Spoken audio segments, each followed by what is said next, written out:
Well, no, I got to put on the hat. The hat's on. It is Clemson week. What's up? How is Welcome everybody? everyone to Nate Greer game day. I got the shirt. The shirt's on. Yeah. Nate's got the shirts. I send shirts to Austin, a whole care package. He's not putting on shirts for Noel game day. He doesn't care about Noel game day. All he cares about is basketball coming up. But little does he know, it's Clemson week. Austin. First of all, I'm 6'1", 170 pounds. I do not wear extra large. Send me a large, I'll wear it. It's going to shrink. It's 100% cotton. You know I'm cheap, so it's 100% cotton. Andy had a root canal today, though. You know, and I did have a root canal today. So I felt like that was cap. I felt like that was cap to get out of it. Do you want to see my mouth? We got Dustin. Do you want to see my bill?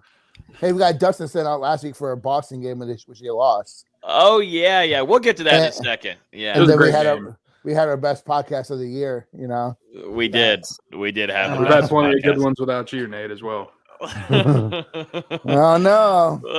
Highest viewed podcast this season. You weren't there. Whoa! Dustin keeps the receipts. He's got the stats down. You know that. I came prepared. I'm ready to play. But what's up? Hope everybody's having a wonderful evening. It is wonderful Wednesday here in Tallahassee. Beautiful weather, but it is officially Clemson week. Florida State will face the Clemson Tigers on Saturday at 3:30 against Dabo Swinney. Norvell will finally get his first matchup against his good pal, Dabo. As always, you can listen to this podcast on iTunes, Google Play, Spotify, YouTube. If you're on YouTube, hit that like button, hit that subscribe button, everything. Let's just get into the meat and grill of everything because we got a lot to do tonight. At 9 o'clock, we'll be having former Jacquez Patrick on here for a second time on the show. He's going to talk a little bit about his kind of crazy NFL career right now, bouncing around to some other teams. But we're also going to talk about the running back room and what he feels like is, bringing some success there for Deshaun Corbin, Sean Ward, Toa Philly, and that running back room that's killing it along with DJ Williams.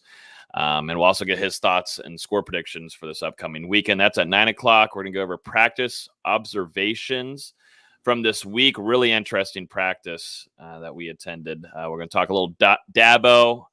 We're going to talk some Jameis on Monday Night Football. We'll talk some NBA Knowles along with NFL Knowles. Austin always has the latest regarding that basketball. A lot of recruiting. Could be a really good week. It started off good, but could end off pretty well for Florida State. And then we're going to jump into a full Clemson preview, given keys to victory, who has to have a big game for Florida State to win this. And we'll all be giving our score predictions. I think it's going to be a pretty interesting night. I don't know. We all might be on the same page. I don't know. It feels a little bit different this week. But, gentlemen, let's kind of jump into it real quick. A few of us weren't able to give instant reactions to Florida State versus Jacksonville State, but real quick, short and sweet. Austin. Jacksonville State. Jacksonville State. Not Jacksonville State. Biggest UMass, one of the season. You go do that? Like, come on. The biggest one of the season. Oh, my God. Not North Carolina? Point differential. Boy, thank you, Mr. Stat Man. But, Austin, how'd you feel? It was over. It was over at halftime. Yeah, it felt pretty good. It's what we wanted from the Jacksonville State game where they just came out just firing on all cylinders on offense. I thought the defense gave up some unnecessary yards and some plays that they probably shouldn't have. But other than that, it was good to see Florida State get some offense going, put some points on the board. The running backs look fantastic. I'm glad Florida State finally committed to saying, hey, we've got 3 really good running backs. Let's pound this out. And it worked to their beneficial factor. What do you think, Nate? You tried to talk on the show the other day, but it didn't really come through. Yeah. So I was happy with what I saw from Chuba. I thought he had really good command of the offense. He does look like a different player. And even him throwing, great throws, right where they need to be. Got out of the pocket, showed some athleticism. I liked what I saw entirely from the offense. I thought that they called a good game. The rushing attack was the way to go, and they physically dominated. Like Austin, I thought the defense was kind of herky-jerky a little bit. They overall played well, but they gave up some things that they shouldn't have. So, in the course of the game, they still only gave up 3 points. So, I really would like to see Norvell get them shut out. From what I saw, Walpole didn't leave injured physically, but I'm sure, he had several surrender Cobra pictures, so that was good to see for me. that he left Tallahassee with his tail between his legs. That's all you needed to tweet out the That's picture. all I It needed to went see. like mid-viral there. He did a good job screenshotting while Bell looking depressed. Yeah, man, it was great. I was very happy that Florida State was able to take care of business, especially against an inferior opponent. And whether it's right or wrong, it hasn't happened in 3, 4, or 5 years. So it's good to see the trajectory moving forward. So not a lot of. Can't take a ton from that game, but they did what they had to do and were supposed to do. So, we haven't been able to say that in a long time. Yeah, I think. Like you said, Nate, I think that's the biggest thing to take away. You blew out an inferior opponent, got pretty much all the starters out by halftime, got the young players a lot of work. Mm-hmm. This game was supposed to be what Jacksonville State turned out to be. So it was good to see him get a second chance and actually take care of business. Yep. They did. They took care of business very nice and easily. Game was over, and me and Dustin were up there like, oh, wow, this is pretty interesting. Get to sit back and relax, and not really relax. There was a lot of scoring plays to get out all the social media posts. But I got to shout out DJ Williams, too. I really liked his touchdown run. That was a nice run, man. He patient, set the block up, exploded through the hole, man. That was nice to see. If you can get 4 guys that can contribute, that's going to pay off at the back end of the season. As I said before, this is when guys start getting dinged up and hurt. So, the more guys you have, the better. Absolutely, for sure. But Corbin's definitely solidified himself as the number one. He has a really good shot at 1,000 yards, which would be good for him to bounce back off that injury and he'll come back and he looks like he has his explosiveness back. So, he's had a really good season so far. Yep, absolutely. So that's kind of wrapping up the rest of UMass, not Jacksonville State, but UMass. They're recapping that. Let's jump into some practice observations from this week. Big time practice week for Florida State. Showed up on Tuesday morning, bright and early, right there at about 8:45, and practice started. And crowd noise, absolutely. I don't think the level could have gone any higher in there. I mean, one thing I was looking into going into practices this week is just, I know there'd be energy. This is a big time game coming up. This is practically a rivalry game. And I was looking for that energy, but really just keyed in on dialing in on understanding where you need to be assignment wise and just playing smart, because you can have all this hype and hula and all that kind of stuff. But if you're not showing up and just really listening and keying in on what scheme the coach is putting you under and what position group where you need to be where and special teams and all that kind of stuff and bring in physicality, then it's just not going to – it doesn't matter. You can have all that hype. We saw it under Willie Taggart era where, guys had all the energy in the world, but when it came to game days, they had no idea what the hell they were doing. This week of practice was the most physical that I've ever been to a Mike Norvell practice. I know Dustin probably doesn't like hearing that whatsoever, but I mean, guys were jumping 5 feet in the air for balls, hitting each other, thudding. Guys a little sore after practice, but by far one of the most competitive last couple of practices I've seen. And I've seen the energy, and that's why I started predicting Florida State to win these games. But for some reason, a lot of chippiness, a lot of guys getting each other's faces this week. I don't know what it was. And, that's just something that you want to see head into what's going to be a hostile environment, a lot of competitiveness this upcoming weekend. It's going to be a close game, I think, going into it's going to be a really physical game. Yeah. And hence why you need the physical practices, You don't want to, take it to a LaMarcus Joyner on Willie Hallstead level where you in the guy's career. But, it's okay to have that competitive nature, and you need that in practice because that's what carries over in the game. So, that's just basic football 101. But it's going to be a really physical game this weekend, despite, I think we all agree that this is not a great Clemson team. They have a ton of injuries, but it's just not a great Clemson team. But they're still a physical, especially on defense, really well coached. So, I think you need that physicality this weekend in practice to get ready for Clemson. Yeah, offensive line, defensive line, we're going at it along with one-on-ones with wide receivers and DBs. The wide receivers had a really good day, but then Tuesday, practice before, the DBs had a really good day. There's been a ton of interceptions and takeaways, though. Not a lot of fumbles, but really a lot of interceptions from guys. And one to name, Akeem Dent and Akeem Dent, along with Jarvis Brownlee, have had 2 really good back-to-back practices. And Jarvis Brownlee always, I think, starts off practices like he did today with dropping an interception.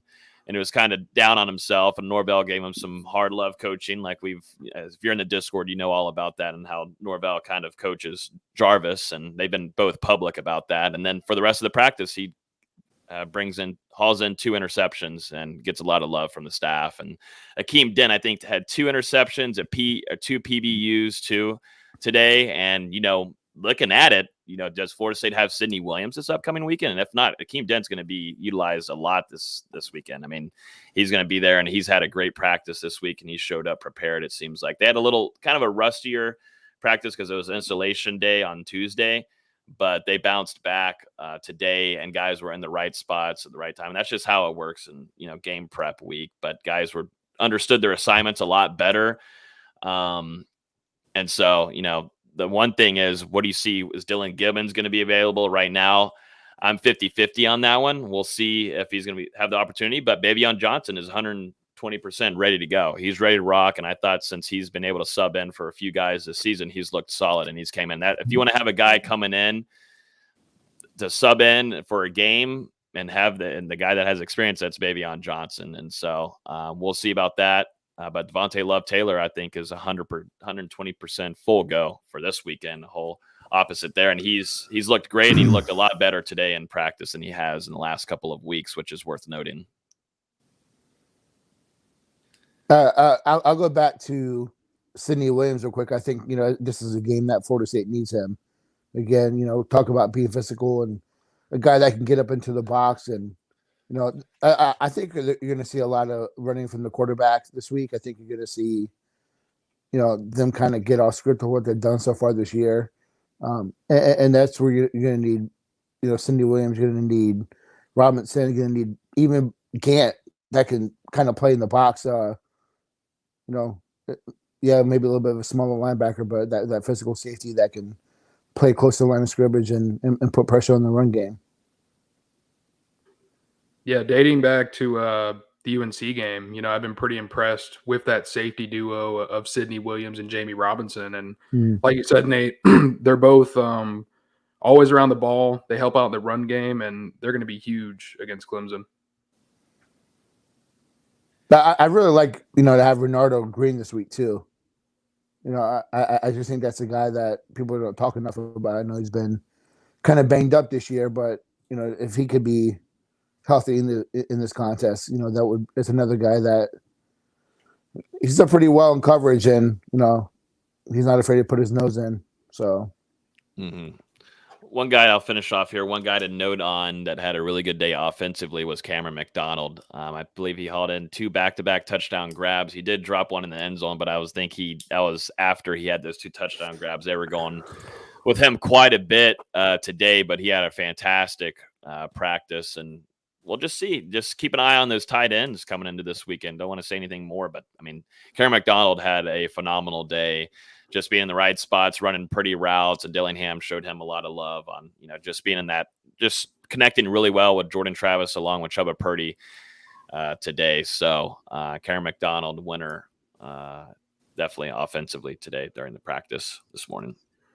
It's not surprising. You're going to need your veterans, your guys with experience to step up this weekend, going into what's either going to be the most hostile or the second most hostile environment you play in all season. The other one probably being the end of the year against Gainesville. You're going to need those veterans to step up and produce. The Cameron McDonalds, the Keyshawn Hiltons, Jashawn Corbin, the guys on the offensive line. You're going to need every single guy to do their job. Yep, no joke about that. Let's talk about Dabo's comments in the press conference. We put out a piece today about him, and he gave a few comments on Florida State, Mike Norvell, and Jordan Travis, along with Florida State's rushing attack that they have, and gave a lot of praise to Jordan Travis, said that he's a dangerous weapon that they're going to have to be well prepared for. And, he also made some comments on Mike Norvell, and a reporter asked about, did they hash things out after last season and how that went with the whole COVID-19 and protocol in that game not being played. said, "Oh, I didn't know we had to hash anything out. We've talked with one another. ACC conference. I was at Bobby Bowden's funeral to be there for that, and then with the Bowden family along with got to speak with Norvell in person there. But it's just the regular kind of Dabo talk. But he showed a lot of love towards Florida State in that 0-4 start, and then responding as a team. What did you think about Dabo and talking about Florida State this week, Nader? Did you even care to listen about him? What he said? Couldn't give two damns about what Dabo has to say. So it's all coach speak to me. I don't think that guy has a genuine bone in his body. I'm sorry. Everything is planned and everything is made and done by design. So that's why my name is what it is this week. And can you go and tell at least tell the listeners? It says Dabo equals used car salesman. I wanted I was gonna make a sign back here that said F word Dabo, but I didn't think it'd be appropriate. Yeah, no. We'll have to talk with the SI compliance there. We'll have to see about that. But maybe you can do it for Dan Mullen. We'll do something special for him. Hey, Bobby, thanks, man. And Manny. I look handsome in any color, whether it's salmon pink, yellow, never orange, tan, tan, magenta, fuchsia, camouflage, whatever you want, man. Rainbow. I'm a chameleon. No, but it's coach speak. I think that I thought Venables spoke more from the heart about it. With what he said about your Syracuse has some design runs with Schrader, and Tucker's a good running back. He's leading the country, but this Florida State team has had a lot of success recently, and they're also maybe a little bit more explosive and can create more in the open field. So it's a different matchup. And Syracuse gave Clemson a lot of problems, especially situationally, in that game. So, I know this is a strength for strength game, but I think that Venables realizes Florida State can run the ball on that defense, especially with all the injuries they have up front. Mm-hmm.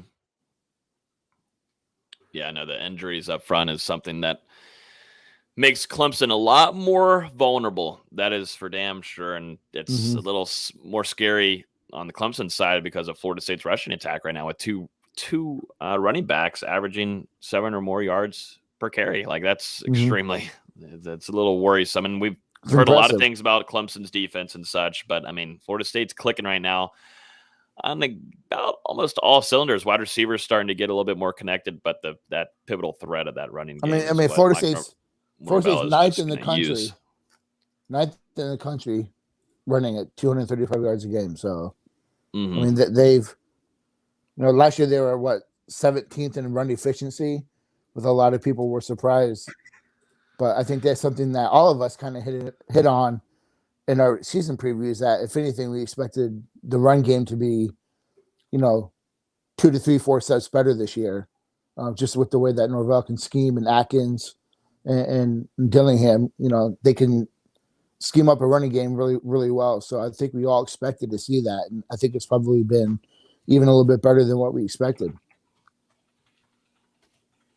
Yeah, agreed. And, it helps to have Jashawn Corbin and Treshaun Ward to have that 1-2 punch. And I feel like they've played off of each other just so perfectly this year. And you mentioned it earlier, Corbin probably taking a little bit of a leap and being the starter the rest of the year, but Ward was right with him. And I thought he was maybe even more impressive than Corbin in that win over North Carolina a couple weeks ago, especially late in the game, getting that run on 3rd down and getting the first down to burn the clock out. So it's been a heck of a year by those guys, and I don't think it's any coincidence. Like over the last 3 weeks, everything has been coming together more because the offensive line is as healthy as they've been all season. So it's going to be huge if Gibbons and DLT can both go on Saturday. Now, you even go back to Notre Dame, it was on those last drives, it was Treshaun Ward in the game, not Corbin. So the staff definitely trusts what they have in the backfield. Yeah. No, they do. So, yep, Dabo spoke a few things on that, but take that for what you want. Jameis, it was kind of a tough game there, but still, I mean, played well for the circumstances that he was in. I think Seattle defensively is getting better. They started off the season horrible on defense, but I think they're getting better and starting to find a little bit better of a rhythm. They got to get him But some it more was- receivers, man. Well, yeah, no, we'll get into that. Desperately. But It's ridiculous. it's Desperate. pathetic. Once again, he has to deal with. I mean, does Michael Thomas want to play again, or is he just done? What's his hissy fit about? He's been injured, and he had COVID. So So Yeah, I'm So- also injured. he didn't want to have that ankle surgery, right? So that's what it was. So, so you end up putting it off, end up having it or something. But that guy's just been a douche. they thought he would be back. I think it was after the bye week, and Yeah. then it came back that it's going to be even more time. So, But I we'll mean, see. as many issues as he's had, if he can come back to what he's normally been, that's gonna be extremely helpful. I think they went and traded back for Mark Ingram today, right? Or they're Yeah, talking they about did. it, They made the trade. and they're talking about trading for Brandon Cooks, bringing him back to New Orleans. Yeah, it's maybe not the answer, but it's a stopgap. And I think that if Ingram, who I still think he has some left in the tank, that can put Kamara back in the passing game more. Mhm. We're he's just lethal. Yeah, exactly. You know it's bad when they're in the red zone, and the first thing the announcers say is Taysom Hill's not a tight end, and they're missing him right now. Like, that's how bad it is for the Saints. They just have no separation as far as pass catchers. Traquan Smith was terrible Monday night. He's awful. Marcus Howard's fine, but he's not a number one receiver. Yeah, I was going to mention Jameis went in on that kid, and rightfully so. I mean, the kid didn't even run around one time. I mean, Jameis threw him a ball, probably would have been open, but he just stood too busy fighting the DB. So DB wins that rep any day of the week, but Jameis went in on him, and Jameis is always just a walking meme everywhere and whatever he does. But absolutely chews out the kid. And that's what he's done at Florida State. We're used to seeing that, but went in on him, and I think Sean Payton loved it. He kind of was looking and like, oh shit, okay, Jameis, and walked away. But that's just what Jameis is dealing with right now. But I mean, the Monday Night Football crew, absolutely horrible. I felt like there's like 3 RG3s there in the booth, but saying stupid things of where Alvin Kamara should have been hit from Jameis when the safety's over coverage there and already has a corner on him. Like, what are we talking about? I could get a job up there saying some of the Brian stupid Griese's things like, that they have. I would have thrown it. Yeah, you would have thrown it in It would have been a pick 6. Yeah. There's Yeah, a the reason the Manning Weather, cast Wendy. is more watched. Yeah. Well, rainy weather, windy. I mean, it's just true. That was true Seattle kind of weather there that night. And lucky enough, I know. Jameis was able to get a win out of there. Jameis got the W. Yeah. That's all that matters. Yep. Get the dub. Got to beat the Bucks this week. Oh, That's right. Got to blow them out. I would love for him Absolutely. to put up 500 on them. 8 How touchdown passes. marvelous would that be? Oh, it's gonna be fun. I forgot that 4:25 primetime, little afternoon primetime situation. I'm not Google. I don't know. I might have to wear my Bucks jersey. Dustin's a Saints fan. I don't know the time of the game. I know they play. Dustin's a Saints fan, and then Dustin watched the Celtics. By the way, he watched the Celtics lose on opening night and missed They our play at podcast. 4:25. I'm watching the Logan. Celtics play right now, and they're losing. It's great. Logan, speaking of, Why couldn't you have done this last week and watched them lose? That's what was Because he sucks. Logan, a couple people have asked me where you got that Jameis Saints jersey at. Oh, secret. Can't tell him. Plug. Man, There's a reason why we were down there at the camp with Jameis. As you know, Don't if you do get just little things. Just Don't want to sell more jerseys though. so what Chinese jersey website did you get that off of? Japanese. Let's be real here. Yeah. I'm just kidding. Let's jump into the one last thing for quick hitters regarding some football here. Got some NFL Knowles changes. We got about 5 minutes till Jacquez joins us. Dustin Hopkins gets let go by the Washington Redskins because he misses one field goal. Washington football team. The Washington football team. Who gives a flying I wish I could say it. We got sponsors though, but who gives a flying mother F? I think it's one of the stupidest things that they're called Washington football team. I mean, idiotic, but anyways, so stupid. But yeah, he gets let go by who gives a flying F franchise up there in Washington, and now he's going to be joining some LA Knowles over there. Just keeps on compiling up, but he's going to be joining the Chargers, joining Derwin James, Asante Samuel Jr., Trey Marshall, and Gabe Neighbors. Who was their kicker? Was it Bagley? Nah, it was some no-name guy in his first year. Hold on, I'll find it real quick. Goober.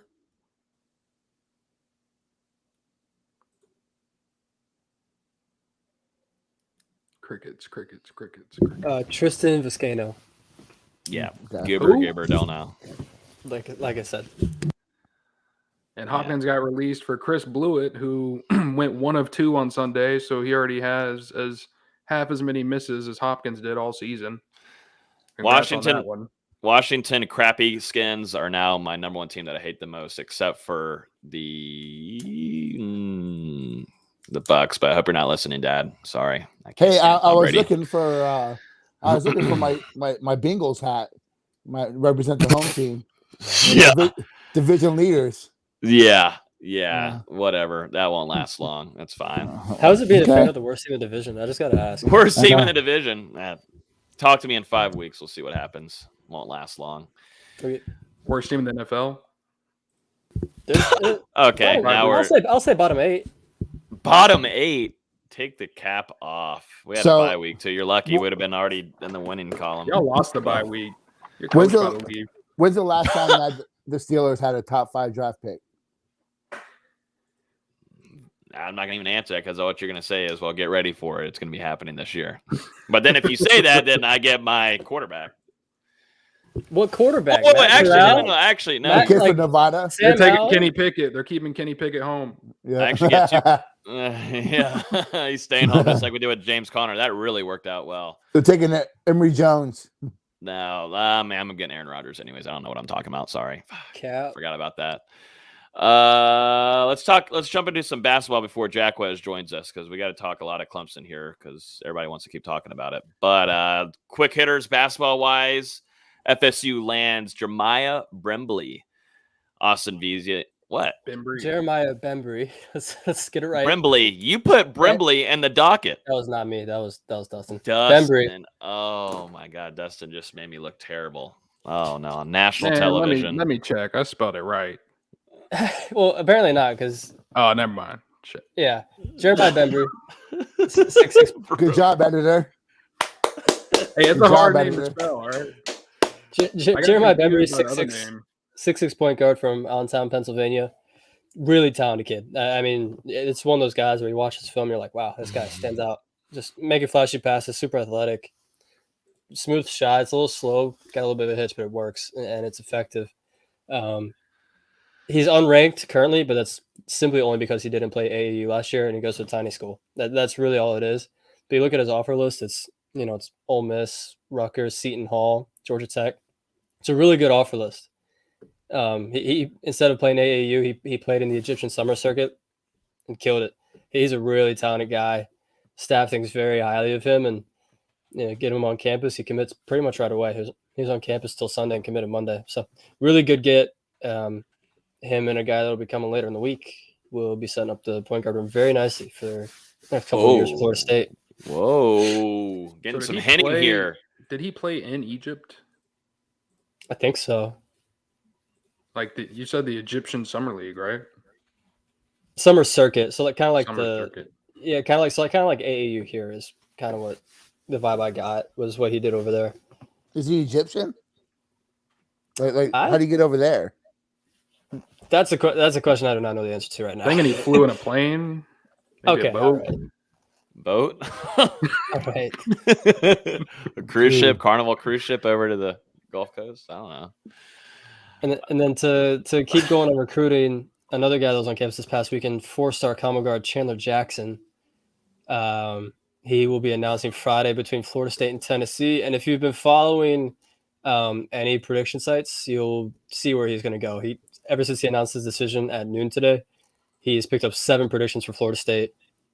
We have had this in the Discord since Monday that he will be coming to Florida State. So just saying. Flex on him.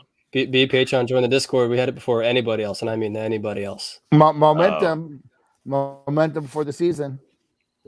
He's a super talented kid. I guess as soon as we got word of it, everyone's like, "This guy is Trent Forrest 2.0," and like acts the same, plays the same work ethic, same personality. Yeah, it's such a perfect fit. 6'4", 6'5", 200 pounds, can light it up offensively. It's a phenomenal fit. For the longest time, I thought he was going to be a Tennessee Memphis lane. Florida State's been recruiting him a long time. Kind of slowed a little bit when they thought they were going to get Jaden Bradley or Jason Gortman. As soon as they don't get them, they turn it on for Jackson. He's going to be a nice little surprise, nice little addition on Friday come 4:30. Absolutely. Good stuff there. We'll get into some more basketball here, but I think we got Jacquez. I think he hopped on here. He might have been texting asking, is this working? What up, Jacquez? What's up? What's going on, man? How you been? You can see me? Oh, I've been all right, man. How about yourself? Doing good. Second time on the show, man. Good to hear from you.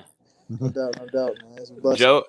Joe hooked it up, man. Joe's the man. They set it up, man. I told him if you can get at 6, then we can do it because I just got done at the facility not too long ago. So, Did you really? I'm excited to be on though for sure. Absolutely, man. Yeah, well, we won't keep you for too crazy long, but definitely wanted to get some updates from you on stuff going on in the NFL. Maybe we'll talk a little current FSU and talk some Clemson this upcoming weekend too, which, as you know, big time game weekend. Big time, yeah. So always is.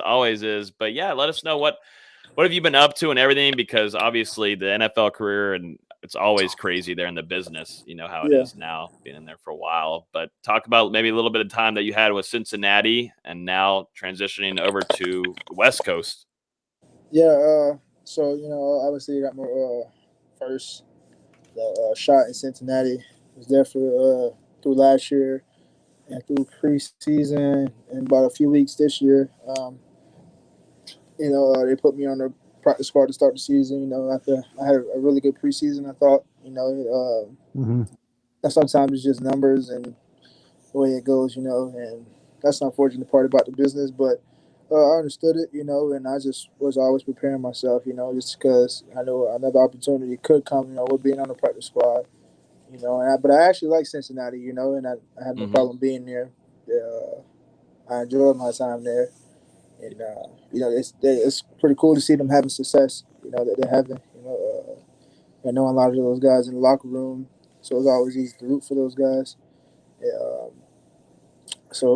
I think about week 2, San Francisco called to sign me off the practice squad from Cincinnati. And I've been here ever since. It's a big transition, though, just from being on the East Coast to the West Coast. And then the biggest surprise probably being out here, though, so far has been, like, the weather, though. Because, I left all my jackets. I probably bought, 3 jackets, because I'm going to California. It's cold. There's no way it's going to be cold. It's going to be hot all the time. So I left all my winter jackets inside and back in Ohio. And, bro, it's, surprisingly, bro, it'd be, high 40s, low 50s most of the time here, and it's crazy. In Florida, that's freezing, Yeah. So it's been a cool journey so far, man. I'm just learning and getting adjusted. Been pretty cool, man. I got my first regular season carries here. Got a chance to throw a ball in the game. Yeah. So it's been cool so far, man. I'm just working, trying to improve each and every day. Take advantage of this opportunity. Yeah, I'm a Steelers fan, so whenever I heard that the Bengals were going to let you go, which I thought, me and Dustin talked about it too. We were kind of shocked that was happening because I thought you had a great preseason. Me and Dustin were like, what in the heck is going on there? And so since I'm a Steelers now, that means that I can give them a lot more hell since I'm not a big Bengals guy. But when you're over there, I got to pull from a little bit. But now that you're over here with the 49ers, I'm neutral. I can pull for you fully over there. But I'm happy that things are going well and traveled over there safely and everything. No doubt. Appreciate it. Yeah, you said it yourself, but you got a chance to make the first 2 carries of your NFL career earlier this season with the 49ers. Yeah. What was that experience like to finally step into a regular season game and contribute a little bit? Man, like I still remember my first carry. Like I got the first carry. It was a wide zone to the right, and bro, like I got it. I read it, cut it back, and it was me and the safety. And like he got me by this much. You know what I'm saying? It was this much from being like a 75-yard touchdown. I was so mad at Uh, myself. And like and then but it was pretty cool, man. Like I just like just those little small things, those small moments let you know like you belong. And like I've always had that feeling of that I belonged, but it's a matter of showing it, so it's pretty cool that I got those opportunities. I'm looking forward to getting a lot more, because I've been grinding for it. I've been working for it, man, praying for it. So it's just a matter of time before everything starts to unfold like I prayed and want. So how's it working with a guy like Shanahan? Yeah, Guys, offensive, genius. Young guy, super great. it's He's a great coach. yeah, it's pretty cool. Like what I'm saying. Like I've been following. Like everyone's like, oh, Coach Shanahan's a genius and all this thing. So you always watch. What it do. Obviously he had the guys in Atlanta. He had Tevin Coleman, Devontae Freeman, and most of his backs are always successful. And just being here, you can see see it firsthand, and being able to what I'm saying, just to be up close and personal with it, and like you see why he's had success. I'm specifically running the ball, just because of how he manipulates the small things in the run game. Man, it's pretty cool, and there's so much space when you're running the ball, man. So I mean, it's a great opportunity, man. I just pray I can take full advantage of it. Because I think I can do really great things out here. Mm-hmm. Absolutely. What do you think has changed the most in your game style and running? Has it changed much, or coming from college ball and you being a big physical runner, has it changed any since joining the NFL? I would say I've been used a little bit. I've been used different. The NFL is a lot different than the college level as far as running the ball. You can run inside zone and all those type of things in the college level, but it's a little bit tougher in the NFL level because the three techs and then those what I'm saying, the guys they put down on that front four, front whatever front they want to get in. Just imagine trying to block Myles Garrett. You know what I'm saying, with a single block. You know what I'm saying. So it's much different. So nowadays, I feel like since I've left college, I became a very effective wide zone runner. Which is like bread and butter in NFL right now. And that's helped me a lot. I felt like I was always good at inside zone, the powers and counters and stuff. But getting to this level now, I feel like I become very effective at running wide zone. And you see a lot of backs have success on that play. Specifically like Derrick Henry. That's all Tennessee does with him is wide zone. It's pretty cool. Just having your game involved. And you have much more time to do those type of things to evolve your game. And since you're a pro, it's your job. So you and it's not like college where you want to be good at everything. You know what I'm saying? Like if you're great at everything, you know what I'm saying, you master nothing. And really, that's what I learned. I'm learning about the NFL is that wherever you're great at, be great at that, and you know what I'm saying. And that's your thing. That's your calling. You know what I'm saying. Be great at that and be better than everybody else at that. And that's what I'm learning. I'm a big physical guy. You know what I'm saying. So when I get the ball, I'll be big and physical, and I can run too. So and make all the necessary cuts. So I just try to make one cut, get downhill. As fast as possible, as much as possible, because the guys don't want to, tackle 230 pounds every play, So Who's been the guy where you're like, man, like that you've gone up against that maybe, you were surprised, that they could bring it to you a little bit. You kind of just mentioned, you're a big back, not a lot of guys like to chop down at that, but has there been a guy kind of brought it to you where like, man, kind of surprised? I haven't gotten I would say I don't know. I'm not really sure, but it was one time in practice, probably my rookie year. maybe Von Bell. Like he's not small, but he's much smaller than me. Mm-hmm. And just him, he plays physical. He plays like a linebacker, safety. Yeah, probably him just throughout that training camp my rookie year, just going against those guys a lot. So probably but Von Bell, I would say he probably got a few good shots on me. Mm-hmm.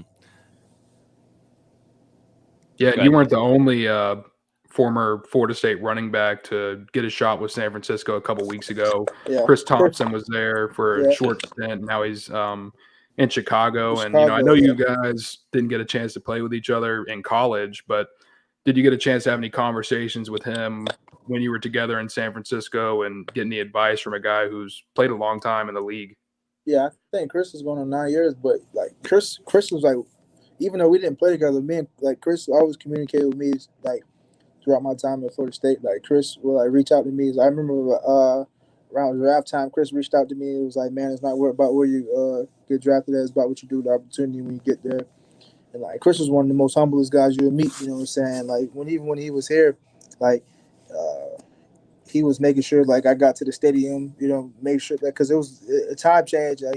He'd like, bro, you up? I got a car service to pick us up. Like those small things and like just helping me out here and there. Like you know what I'm saying? Like everybody that knows Chris can tell you the same thing about Chris. Like Chris is super humble, great dude.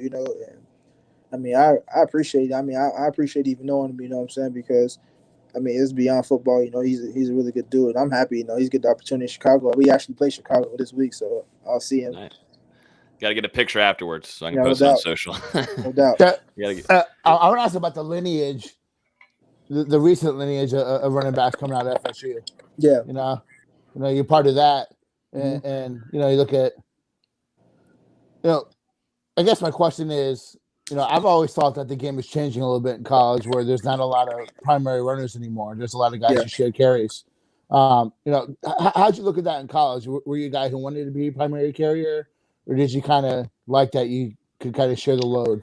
Well, my first 2 years, Dalvin was the primary carrier. You know what I'm saying? Like, sometimes he would go down with injury, or like, some games it would require both backs to go in and get a bunch of carries. And like, obviously, like I wanted to be the guy that got majority carries. You know what I'm saying? That's just what it is. I don't think any running back will. You know what I'm saying? Will say like, I understand. I want to take a less amount of carries, but I never I never frowned upon splitting carries. You know what I'm saying? Because it kept me fresh and it kept whoever I was playing with fresh too.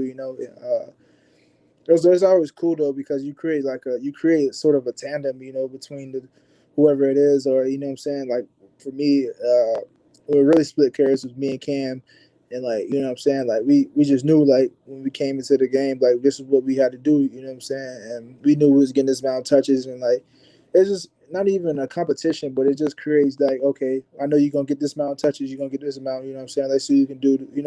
The most or whatever with it. And that's pretty cool though. Just playing with both guys, because those are guys I shared touches with during my time there. So that's what I'm speaking of. But it's pretty cool though. I enjoyed it. Both guys are great backs there. Both guys have succeeded in the NFL. So it's just it just shows the talent Florida State's been putting out, specifically at that position. Yeah, no, Florida State. Dalvin Cook. He's had a phenomenal career so far with the Vikings. But talking about maybe the current state, we'll jump into this a little bit and get you out of here. But the current state of Florida State football and that running back room. Right now you've got two running backs that are sharing a gray load, and you've also got Baby 9. That's what Los calls him, Baby 9, Toa Philly. Yeah. And then you've also got the transfer from Auburn, DJ Williams, who's starting to click a little bit too in that offense. But overall, talk maybe a little bit about that running back if you've been able to see a few of the games. But Ward and Corbin just absolutely killing it right now. Yeah, I've seen all of them. I actually seen the guy from Auburn this past week. We had a good run. I think it was like counter or something he scored on. The Corbin and Ward though, those two guys that really stand out. So Philly too, I thought he was going to have a much bigger role in the offense, specifically, what he did because of what he did as a freshman. He was really explosive in the run game. But to talk about Corbin and Ward, man, those guys they're really good running back, especially Corbin. I didn't know he had speed like that. You know what I'm saying? Just watching him last year, I didn't know he had the speed to hit home runs like that, and that's pretty cool. And then the Trayshawn Ward kid, like, man, that's his story's awesome. You know what I'm saying? Becoming from a walk on, I think I seen he was like the highest graded running back in the country. Man, that's awesome. And like when I see him, like I can't help but see Devontae Freeman. Like it's crazy. Like it's crazy, And I think both of those guys, I know for a fact both of those guys will get a shot in the league, man. So they just gotta keep working, man, and keep doing the right things, man. Because I mean, they showing not just Florida State fans, but the whole the country that they're two really good backs. I don't know what year Corbin is, so even if I don't know if he's draft eligible this year or not, but if he is, it probably might be his last year. Right. Yeah.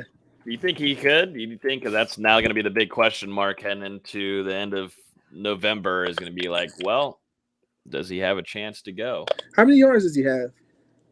Well, that just nowadays it really doesn't even matter how many yards you have now because he's almost 700. Yeah, because when you split carries and stuff, I don't think it matters as much because they usually go back to the film. Like, okay, this guy can the things. But I mean, from what I've seen, I'm saying I've been around NFL backs and that's an NFL back. You know what I'm saying? Both of those guys are. So it's pretty cool though. I'm hyped for it. Like. That's one thing I'm always, I play running back there, so that's one thing I'm always pay attention to, regardless of what's going on there, And I mean, it's pretty good that I think they won 3 in a row. Yep, they're on a 3-0, three win streak right now. I can start back bragging about my school. You know what I'm saying? Hey, no, let us mess around and beat Clemson. Hey. As we move into Clemson week, what are some of your memories playing against Clemson while you're at Florida State? My best memory though, playing against Clemson. I got a couple.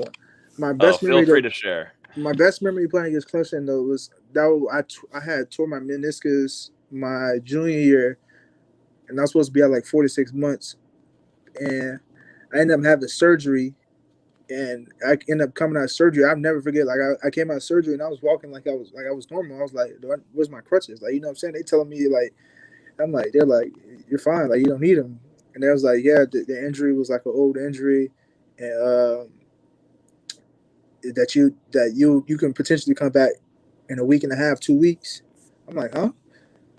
So I'm like, okay. So then we play Syracuse the next week, and I sit that game out because I just didn't feel ready. And then we played Clemson, and we ended up playing Clemson. And this is 2017. We played it. It was a close game up until like 4 minutes left in the game, I think it was. But I came back and I think it was like my 3rd or 4th carry, I scored a touchdown. And it was just like, man, like just resiliency, you know what I'm saying? That everything that touchdown was about, like that's what I stood for, man. It's just like thinking that my season was about to be over just 2 weeks ago to, scoring a touchdown in that game. And Clemson's one of the teams I wish I would have been able to do more against, just because that was they always were a top team. But I never forget though, Clemson week, my freshman year, I was hurt, Dalvin was hurt, and we was having Kermit running reps at running back. Like it was that bad. I think Pender was there. Pender was hurt. Yeah. And I think we just had J-Vic and Kermit. And we at this point we didn't even know because you don't have to release an injury report in college. So at this point we don't even know if me or Dalvin are gonna play.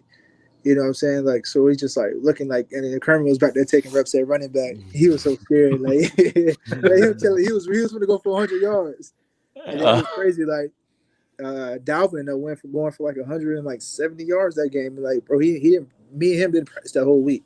Wow. Probably until Friday. We practiced that Friday, but yeah, he went for 170 yards. That was I think I was coming off the game against Syracuse. I had sprained my ankle the 3rd play of the game. You know what I'm saying? And ended up spraining both my ankles that game. And then that's when we played Clemson the next week. And he went for 170 or something like that crazy. But that was another story. But Clemson was always a fun week, though. You know what I'm saying? Because we knew the implications of that game. We're usually right in the mix of being in the college football playoff when it came to that game. And we knew that winning that game, that can propel us to our goals. They cheated us one year, though, and inside dope, which was crazy. The chop block. Yeah, Freddie. Inside dope, that was the craziest part. We got cheated at home, but Yeah. That's another story, but ACC refs. Yeah. That was the start of Clemson's reign. You know that man. That's what gave it to him. yeah. No, but No doubt. before we get more to Clemson, I got asked about Dalvin. You know, Yeah. I've never seen a back that, you know, he's had injury issues. You know, it's called what it is, but a guy who can take care of his body and play so well while he's injured. You know, it's crazy. It's crazy. It's crazy because like there's been times, you know what I'm saying? Like I know his shoulder, like he had so many injuries, like little not injuries. I would say little small things, but like man, like when it came game day, bro, like none of that mattered. Like you know what I'm saying? Like one of the toughest players I ever played with. You know what I'm saying? Like he always like found that way. You know what I'm saying? Like that rubbed off on everybody in that room. You know, like. You know what I'm saying? Because I remember like when I had knee surgery in my junior year, like I could have just like, man, I'm good. Like I ain't coming back from this. Like you know what I'm saying? But like I just think of like all the things that he used to deal with and still go out there and dominate. You know what I'm saying? Like if I just imagine if he was 100% healthy, like during his whole time at Florida State, like the records he broke, like you know what I'm saying? Why dealing with the injuries he did with, like it's crazy. Like people don't even know, like bro, like the man is insane.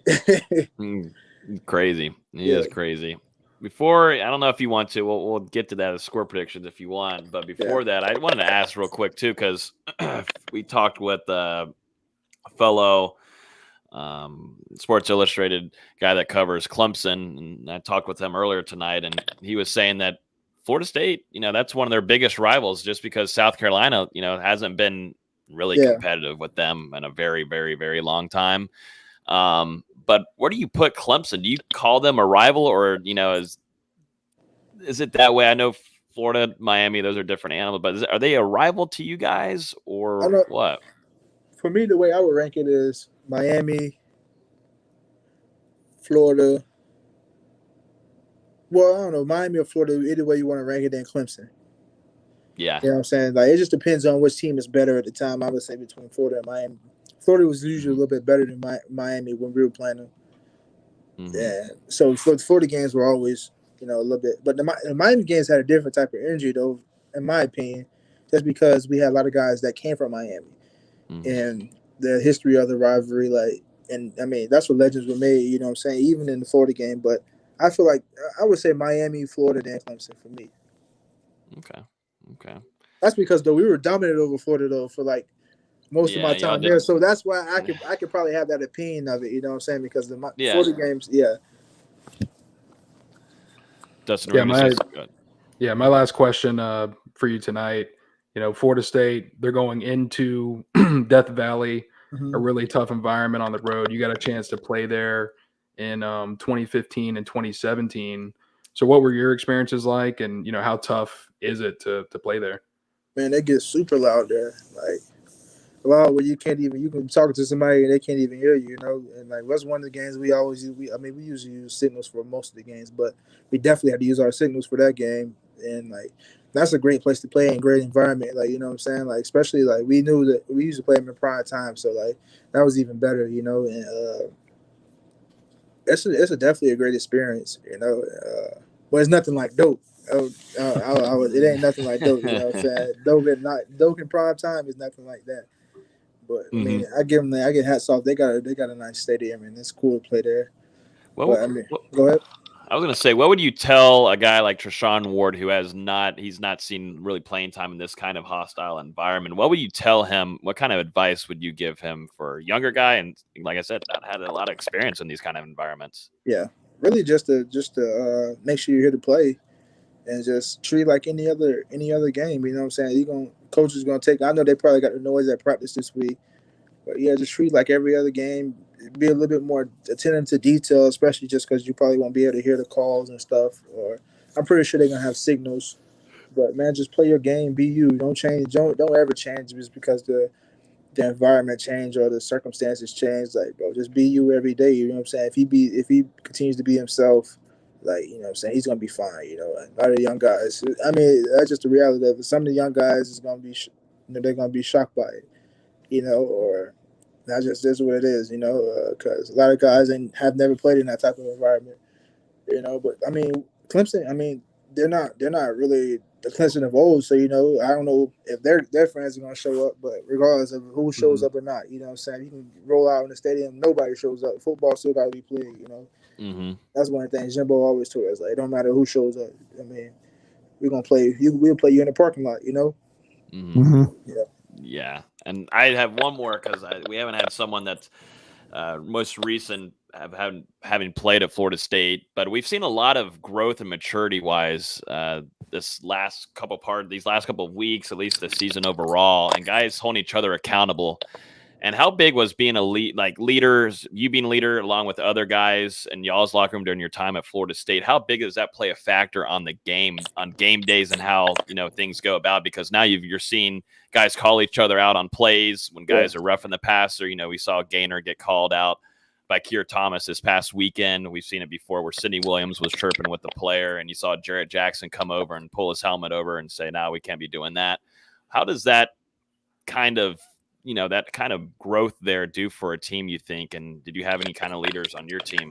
Yeah, you can tell this accountability being held, you know, amongst the locker room, because you can just see because I look at it like this: when you lose to a team like Jacksonville State, and then you come back and beat a team like North Carolina, you win 3 games straight, you know, and you know it has to be some type of accountability being held. You know, somebody's saying something, somebody's saying the right things, because it's like, you know, those things that happened before aren't happening as much or at all anymore. You know, and when you could check when your leader, when you know what I'm saying, check and balance. That's what I call it. You know, you know, when the top guy can get called out, you know, when he's not doing what he needs to do, then you know what I'm saying, you got something. And it's from bottom to the top. You know, I think when you understand that everybody's important, like that's what Jimbo harped on us. You know what I'm saying? He was just like, everybody's important. You know, from the guys that run scout team to the best player on the team. You know, he said, if you got a BMW and you pull the spark plug out of it, it's not gonna run. Just something that small, you know. And that's just really what it is. I see a lot of accountability. You know, looks like a lot of accountability being taken amongst the players. The coaches can never. If the coaches ever lead the team won't be good. You know, they'll be good, but they won't reach their full potential. You know, we'll see though. You know, we'll see this Saturday. You know, as if the progress is you know. What this guy's wanting to be, you know, because this will be a big win for the program and a big win for those guys, you know. And I think if they win this game, they can roll through the rest of the schedule. I got one more question So we ain't letting Jacquez leave. Yeah. So you were on the podcast with James and Freddie, right? Yeah. So it's 4th and 1 at the 1 yard line. You got to get a touchdown to win. Who's getting it between the three of you? Is it James, you, or Freddie? I like me. I like me to. Hey, coach, if call my name, I'm gonna go get it. All right. Which one of them is blocking for you? Yeah, which one? Hey, I take either one. Both of them. Hey, put one on the ball. Put one in the backfield. Let's go. But and then kind of a follow up. You know, I've always felt that confidence plays a big role. You know, 100%. Yeah. You know, so we talk about FSU's won 3 in a row. Yeah. They're going into Clemson. Clemson's struggling this year. You know, real quick. You know, talk about the impact of just having confidence in your abilities, even if you know you may not be the more talented team, top to bottom, but you may have that confidence that allows you to, keep the dog in the fight. Talk a little bit about that. See, this is one thing about this team that I can see though, because I believe on your best days you build confidence and you learn confidence. On your worst days, you learn persistence. You know what I'm saying? This team has been through their worst days, you know what I'm saying? Like with Jacksonville State, so they losing to Notre Dame, losing to Wake Forest. So they're learning persistence to keep going, you know what I'm saying? And that showed between North Carolina and even the UMass win, you know what I'm saying? So with those wins, they just building confidence, you know what I'm saying? So it's the two things, confidence, persistence, and like you just got to know. You always can learn something, you know what I'm saying? Because we all have good and bad days. You know what I'm saying? So on your bad days, you just learn persistence. And on your good days, you learn your confidence. And when your confidence isn't, when you got your confidence, you know what I'm saying, you in your groove and nothing can really throw you off, you know what I'm saying? And confidence comes from knowing your responsibilities and knowing where to be, knowing where to line up, you know, and just doing it. Then you can go out there and execute. Everything else is easy. Mm-hmm. Yeah, I believe that too. I think there is some confidence building in that locker room right now, and wins help it for sure. But it just seems like the whole maturity phase of things is helping a lot, and leaders are growing. Well, you want to do a score prediction for Saturday? Now, Joe said, I don't know if he's keeping up with FSU. I don't know, but I got to tell Joe, Jacquez is watching every game. So I think he's watching right now. Joe's watching right now. So, Joe, Jacquez is keeping up. So that means we got to get a score prediction from you. I mean, we got to get something. I definitely like an FSU win. Oh, okay. Oh. Listen, Clemson's been struggling to score this year. Mm-hmm. You know, I can see it being like a 28-17 Florida State game. I can see it being something like that. If Florida State defense comes to play, I know they're going to be able to, capitalize on some opportunities offensively. Clemson got some guys on defense, but I think, Jordan Travis, the running backs, they got some guys at receiver that can make plays. I think 28-17, somewhere in that ballpark. That's going to be the score. That's a decisive victory, in my opinion. Yeah. That's a big time. Valley. Yeah, it's going to be somewhere in that ballpark. Hey, when's the last time you saw Clemson 84th in the country? 84th? Running the ball. Only 132 yards a game running the ball. Clemson. Man, it's been a minute. Yeah, because they ain't got those guys anymore, man. They ain't got. I mean, they probably got some younger guys there. They gotta get grown in and stuff. But I mean, they had ETN. They didn't have Watson running the ball. Watson, Boyd, Trevor can run the ball. So Wayne Gallman, they had all those guys. But it's crazy. I mean, but hey, no excuse. I don't care. I don't care how bad you is. You playing Florida State. You know what I'm saying? Show up. Absolutely, man. Jacquez, it's always a pleasure to have you on. I love being able to reconnect with you and get updates on how everything's going for you. And definitely wish you the best. Stay healthy. We'll stay connected as always. Definitely appreciate you bringing in a lot of insight too on this. Seems to be a growing team in Florida State. Maybe a little turnaround happening in Tallahassee. So no doubt. Appreciate y'all time. Thank you, Jacquez. All right, see you. Have a great rest of your evening, man, and rest of the season. All right, thanks, man. Well, that was a great interview there from JP. He's always awesome. We had him on one time before, but great insight. And I thought he brought some great knowledge about what it's like to be in a locker room and that growing accountability as a team. That's why I wanted to ask him, because he's been around some great leaders, some great playmakers and everything, and he's been around a successful team. But I wanted to see if he had any insight, and thought he graded some good points for sure. Yeah, and I need him to start a motivational quotes book, because, man, I was getting a little fired up over here. I was like, all right. I know the chat was loving it. Energy. It's 9:30. I guess it's only 6:30 for him, but I can't go to bed now. You might write another article tonight. Dang, look at that. You might be a better editor on our podcast. Bad days build persistence. Good days build confidence, baby. Yeah. Hey, put it. He does need to make a little book there. I love it. That was nice. I liked it. Yeah, but great interview there from JP. Appreciate Joe for hooking that one up. Best You're of luck welcome to for them, the question. 49ers. That was a good question. Nate's got to get his credit. Nate's got to get his credit.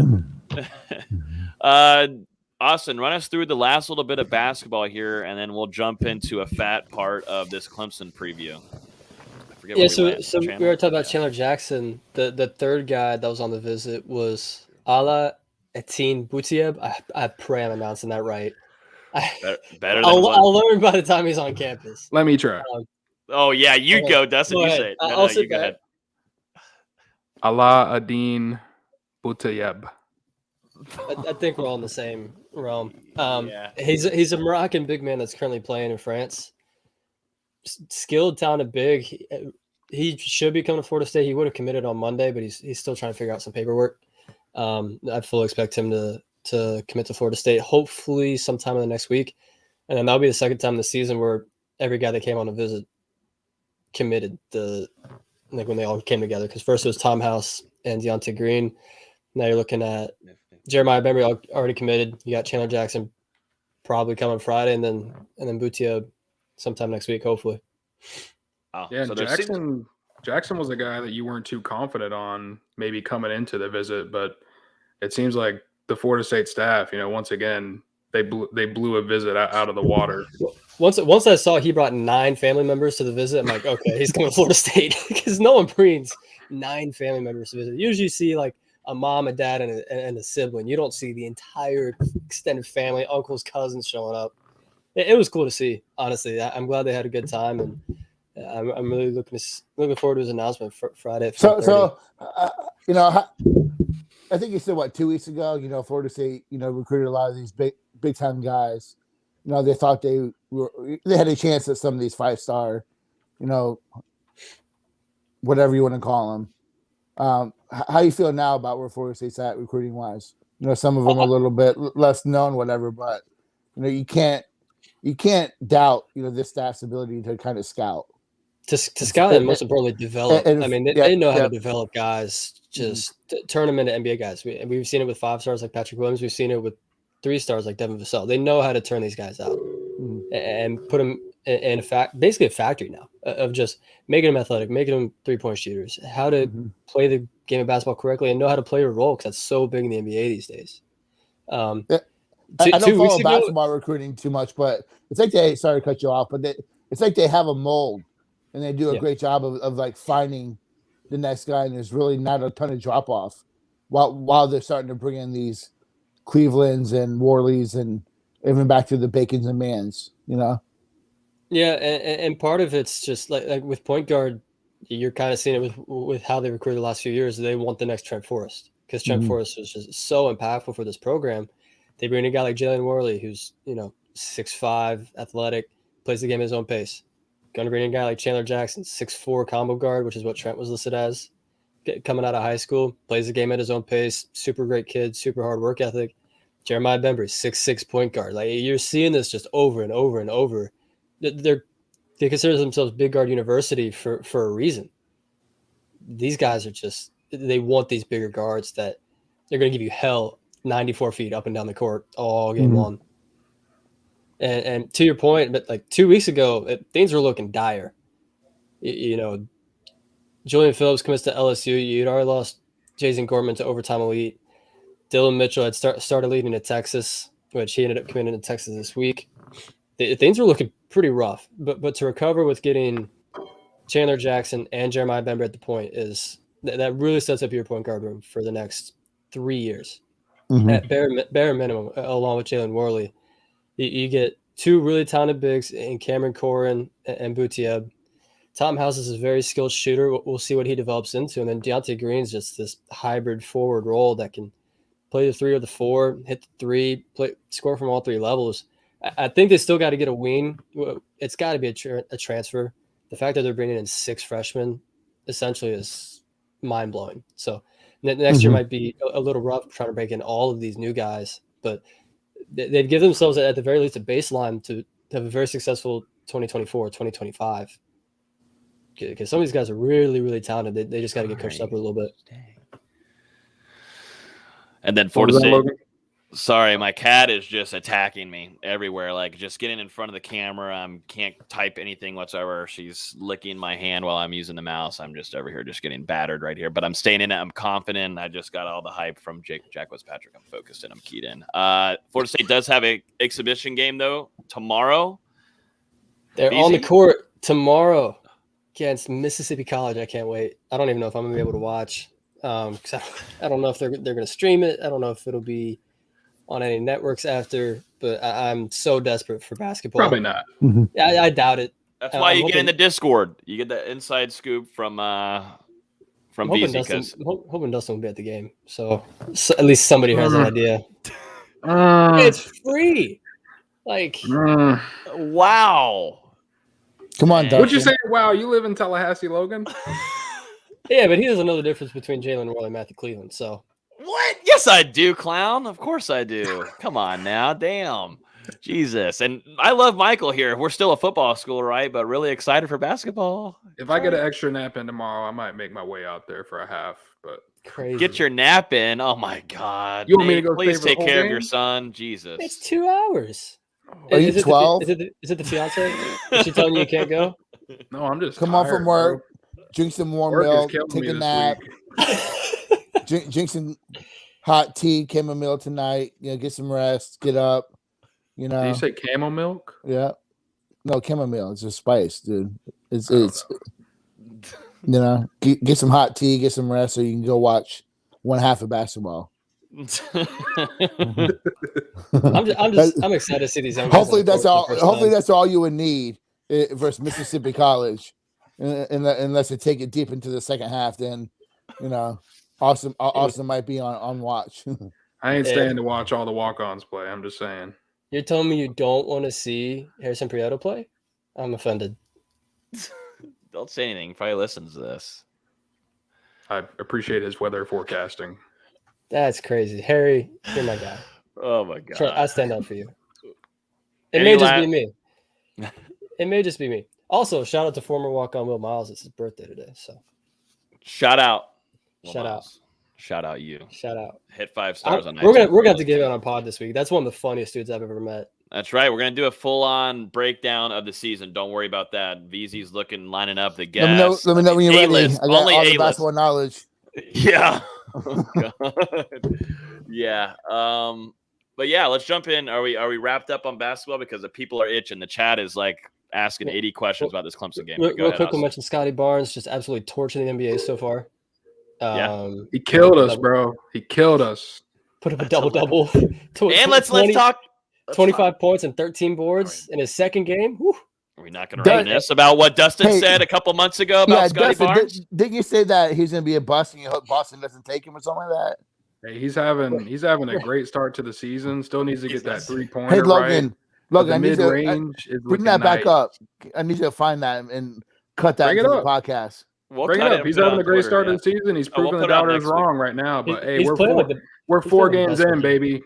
We got 78 to go, so let's see how this goes. Let's not just anoint him the savior just yet. He was taking Pat to school. You saw that spin move that he put on Pat? I mean, the thing that's blown me away the most is his mid-range jumper. I mean, I really only watched the Celtics game, but he's hitting everything. He's shooting his jumper with a lot more confidence than he had at Florida State. It's so much more sped up. It's not as long. It's not as big of a windup. It's smooth and confident. I love it. You can tell he put some serious time into it because that was a deficiency of his game at FSU. And there's a lot of NBA people I follow that say he has Giannis strides. Like he just has these long strides where he takes just 4 steps from half court to the basket. Mm-hmm. I can see it. I mean, the spin move was like from right at the free throw line. It was disgusting. I know Pat just turned around and went, man, what? Like it was one of those. Terrence Mann's off to a great start. He had that really nice step back 2 nights ago where he made Nasir Little go back to North Carolina. No. Just a disgusting step back. And Denver themselves off to a really hot start as well. And he had 19 points in his first game, had a couple big plays against the Lakers the other night. NBA and Knowles doing their thing. Love it. Love it. Both NFL and NBA. It's crazy. I mean, man, every night there's something going on with an NFL player. So it's really fun to cover for sure on our side of things. Or NBA. And NBA. Well, NFL, NBA, I was like everywhere, every sport. Just the only sport that matters is football. So let's get into this. Let's get into Clemson. We're 2 weeks from basketball season. 2 today. 2 weeks. It's crazy. It's come quickly. Yeah, ready, Nate, to get into some football talk? Florida State. Let's get in the fight. You're ruining my hype. I'm getting the hype going here, and you just cut me down. Florida State is going to be. God dang it! I was going again. Dang it. Florida State's taking on the Clemson Tigers on Saturday. Primetime ESPN, 3:30. Florida State's going to be facing Dabo Swinney after some interesting comments made by Dabo Swinney this last year after supposedly Florida State sissied out of the game per Dabo Swinney and Clemson because Florida State had to follow COVID protocol and actually care about their players. But Florida State is looking to go on a 4-game winning streak with a win in Death Valley this upcoming weekend. Practice this week was great. I think Mike Norvell was pleased overall with it. Really competitive, really chippy, really physical. And, right now, I think a lot of people are feeling optimistic about this game because because Clemson's vulnerable. I think the main worrisome is maybe Clemson's defense. But other than that, just really going to depend Florida State's running game and everything about that nature. But first thoughts about heading into this game, gentlemen. I know you guys have done a lot of researching and doing y'all's homework on this one. This is always the big game of the year. And right now, we never would have said this before in the preseason, but Florida State has a chance to go up to Death Valley and upset the Tigers. First things first, Clemson sucks, especially offensively. Mm-hmm. They're not good. They've had 2 games where they put up more than 20 points, and those 2 games were against South Carolina State and an overtime loss against NC State when they scored 21. So congratulations on that. They're struggling offensively. They're top 30 in total penalties. They're, like Nate mentioned with JP, they're really struggling to run the ball. DJ Ukulele's only completed 55% of his passes. And they're just struggling on the offensive side of the thing. If it wasn't for the just phenomenal defense, I mean, they'd be what, 2-5? Mm-hmm. Yeah, and in my opinion, these are 2 teams at this point of the season that are trending in opposite directions. You look at Florida State, 3 straight wins coming into this contest, a lot of confidence from the Seminoles. For Clemson, just 2-2 in your last 4. Your offense has been pathetic all season. You haven't been able to throw the ball despite all the talent out at wide receiver. You haven't been able to run the ball. The defense has still been pretty solid, but I think they showed some warts last week against Pittsburgh that Florida State can take advantage of. And I mean, they're also a really banged up football team. They've had 19 players miss at least 2 games this season, 10 players out for the year currently, including a couple more that got hurt against Pittsburgh. One, a starting offensive lineman, I believe a starting tight end went out as well. And their leading rusher isn't going to be available for this game. So a lot of the chips are kind of starting to shift into Florida State's favor because, the Seminoles were banged up back in September, but I would say right now, coming out of the bye week and that game against UMass, they're probably as healthy as they've been all season.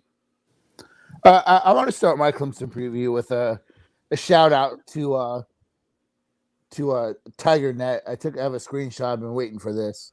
Oh, God. I think throwing shots at another outlet. I think they listened to the podcast because this guy, his preseason preview of the game said that the game would be so bad that he doubted Mike Norvell would be able to make it to the 50-yard line for a post-game handshake. His expectation was DJ Ukulele, however you say his name, by this point in the season would have the offense in cruise control with 3 defined running backs, and that he thought that this game would be a crazy stat line. His projection for this game was 73-21. Are you serious? Yeah. What? There's no shot. No. Did he really? Yeah. Was this this week or was this 3 years ago? This is preseason. Okay, this wasn't recently. So 73-21. So I don't even know if Clemson scores 73 points all season yet. Take away the 49 they had against South Carolina State, and this is an offense that's been flat horrible. They're scoring 8 points a game in the first half, which is 119th in the country. They're scoring 6 points in the second half, which is 124th in the country. So it's not like they get better as the game goes on; they get worse as the game goes on. As I said earlier, I can't recall over Dabo's time at Clemson that the running game has been as horrible as they had. Pace is out. He's got COVID. Shipley, who, 5-star recruit, he's been banged up all year. He's playing injured. You have a quarterback who doesn't run. It doesn't fit his style. And if you look at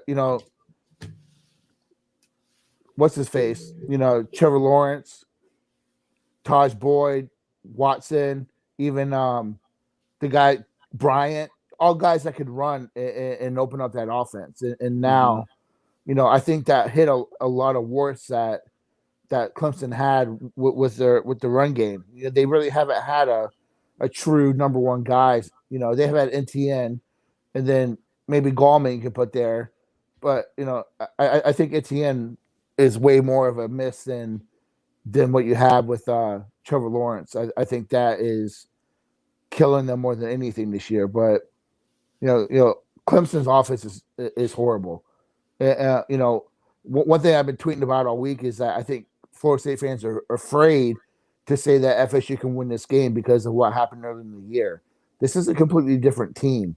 This isn't the Clemson team that played Georgia. It's a And he's up. And it always happens at the perfect timing whenever he's going on. To his point, if you take out their 40+ point win against South Carolina State, they're only averaging 15 points a game total. Sorry, It's not a good offense. Sorry, I hit the leave button. My bad. You're just out of here. You're Yeah, having a great screw it. sermon there. No, but this isn't a great Clemson team, and I think Florida State fans are afraid to say that. This is a team that can be beat. They didn't look great against NC State. They did not look. Yeah, they beat Georgia Tech 14-8. They barely beat Syracuse. They looked outmatched against Pitt. Yeah, Pitt's having a really good season, especially offensively. But I can't see coming into this game where Clemson is that much better than FSU right now. I can't see it. Florida State's going to have to create something on defense or on special teams. Mm-hmm.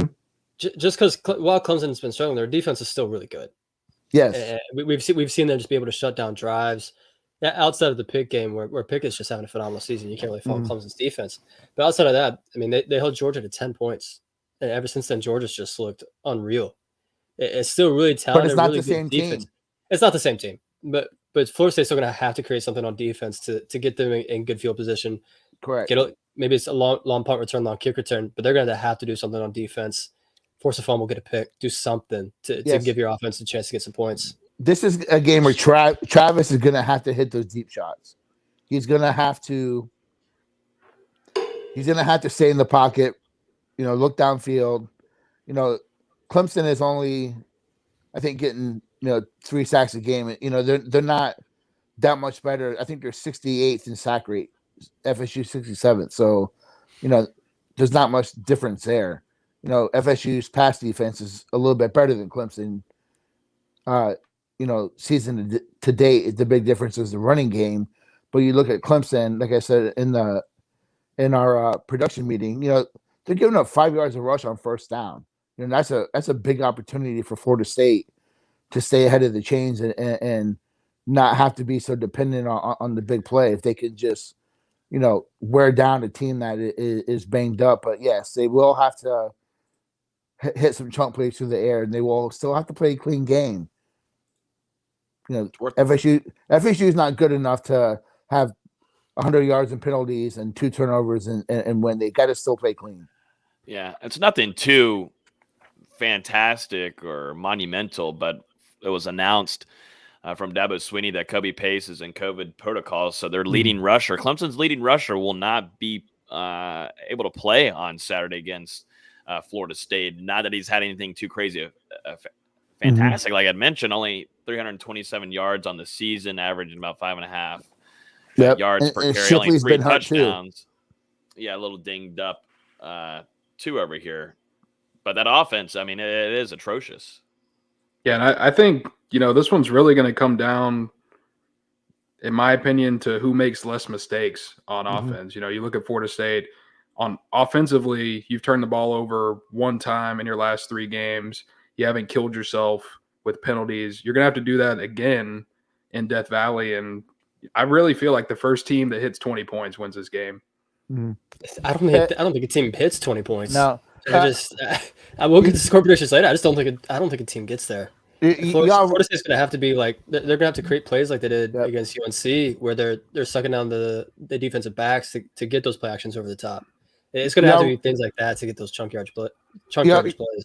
Y'all realize FSU is 27th in the country now in penalties after that really horrible start, which is the exact opposite of Clemson. It's 112th. So not only is Clemson, struggling, but they're also just self-inflicted wounds. So looking back at, you'd love to see it. They could have been really last weekend against UMass. They could have been really just out of it and could have caused a lot of penalties on themselves, Florida State. But they didn't. Only allowed only had 3 penalties in that game. They could have acted the fool and played around and stuff, but they stayed checked in and didn't cause any penalties. And that's been huge. They've been on a trend. They've been on a trend with that for the last couple of weeks, and that's helped them sustain drives. I mean, the drives that Florida State is having, that's something Norvell talked about after the North Carolina game. He said, we were just able to sustain drives that entire game and stay on the field, and that helped the defense so much, getting rest. And, you know, I think it's a good point there, Nate, talking about that, you know, Jordan Travis is going to have to hit these long shots because I think they're going to be available. I do think that, you know, this team is dinged up a little bit. They do have playmakers, yes, but still defensively, I know that was the first instinct going into this game over this last weekend was like, all right, so how good it really is Clemson's defense, but there's some spots there that are vulnerable that Florida State can take advantage of, and one of them is just going to have to be those one-on-one shots with Jordan Travis, and there's been attempts, there's been connections, but it's just been inconsistent at times. But because we know the running game, we feel, I think we all here feel pretty confident Florida State is going to run the ball pretty well, but there's going to be some times where we're going to have to extend, you know, against defense or against Clemson's defense and get after their DBs a few times. Or maybe not. I mean, then you got, you know, Cameron McDonald, who's been clicking lately right now. I mean, and Toa Philly seems to be kind of in a groove where you could throw him and dump off some passes to him if you can get him out in space. That's something that Norvell and Dillingham, since the North Carolina game, they've been calling some really pretty game plans for getting guys in space. I swear, though, if a Florida State punt returner catches a punt inside the 5-yard line, I might throw my phone through the TV. Because this is a game they can't do that. You know, they can't. You know, you could do that against UMass. You know, I kind of mentioned that in the 3-up, 3-down was, you know, the constant catching of the punts inside the 5-yard line, which is just completely. I just don't understand that. No, that can't happen. I cannot believe that they're coached to catch that ball. That's just lack of awareness. Yeah, and I mean, which is probably why you saw him off of that depth chart this week as a punt returner. You know, it's Helton and Treshaun Ward. He's been doing it all season. Mm-hmm. Yeah, it just doesn't. It's not the special team. The return game in general. I mean, punt and kickoff return. It's been mostly pathetic so far. I mean, you've got guys back there that you would think have the athleticism and the experience, especially in a guy like Keyshawn Hilton's part, to make those plays, to have the awareness to know when to field a punt or let it go, to know when to bring a kickoff out or let it go. Just haven't seen it. You know, it's not your typical Mike Norvell team where there's a lot of emphasis on the performance of the special teams, at least the return game. Mm-hmm. I got an answer for Nick. Yeah, Nick's question asks, what's the biggest key area we need to succeed in to get the dub in Death Valley? Go ahead, Nate. You look at NC State and Pitt, they were able to just close to say dominate them throwing the ball. You know, Florida State's not nearly as efficient throwing the ball. You know, Pickett's having a great season. Even, you know, Leary played a hell of a game against Clemson. You know, he had 4 touchdown passes, you know, no interceptions. You know, Florida State's going to have to throw the ball. You know, they're going to have to. Yeah, Travis has been efficient, you know, last couple of weeks, you know, 10 of 14, 11 to 13. Yeah, he's going to have to be, I think, like 14 out of 20, 15 out of 22. You know, he's going to have to throw the ball more and stretch the field to keep Clemson from trying to stack the box, which is just my feeling of what they're going to try to do. So they're going to have to throw the ball. And to Nate's point, Clemson's 4-0 when the opposing team is 61% completion percentage or lower, and 0-3 when they're higher than 61%. So it's not just throwing the ball; he's got to be efficient with it, and no shooting yourself in the foot. We've already talked about it a little bit, but if they come out have 2 turnovers, 8 penalties, there's just no way you're going to go into Death Valley and win a game. Got to play clean.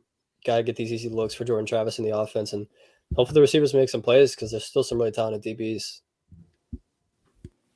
I've been saying that for a minute, Bobby.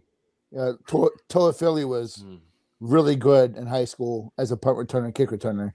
I don't understand. I don't understand why he hasn't been back there. Sorry, Justin. I was just saying, to get that passing game opened up, you're going to need to run the ball early and often, like you did against North Carolina. Draw the defense in, and then go to the play action pass. Get Jordan Travis out of the pocket.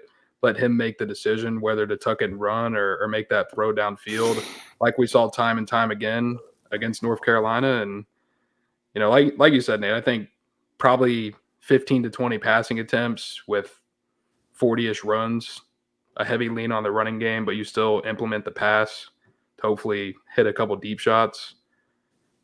That should be enough to beat this defense, as long as Florida State's own defense can continue to hold Clemson and not let them get over 21. Absolutely. I'm going to jump in here real quick before we move on to the rest of this preview and score predictions. If you guys haven't yet, make sure you guys are texting us here. Our number, 850-616-8661. We're giving you guys latest news, breaking news, recruiting news, basketball stuff too, starting to fly through there to y'all's phone. So it's kind of like an email newsletter, but it just goes to your phone. It's actually me texting you straight here, and maybe soon we'll have some of the guys get on there. I would be kind of worried about Nate texting some of y'all, to be honest. So we'll see. But if you want to text Nate, then text that number right there, 850-616-8661, and just say, I'm asking for Nate. If we get 5 people to text me and say, I want Nate, I want to talk to Nate, then we'll get Nate on the line, and he'll just start texting people, which is extremely scary to think of. We can barely get Nate in the Google Doc. Ain't no way we're getting him on that. I'll jump on text. He'll figure it out. He'll figure it out. I don't give two damns about a Google Doc. I'm just flowing, man.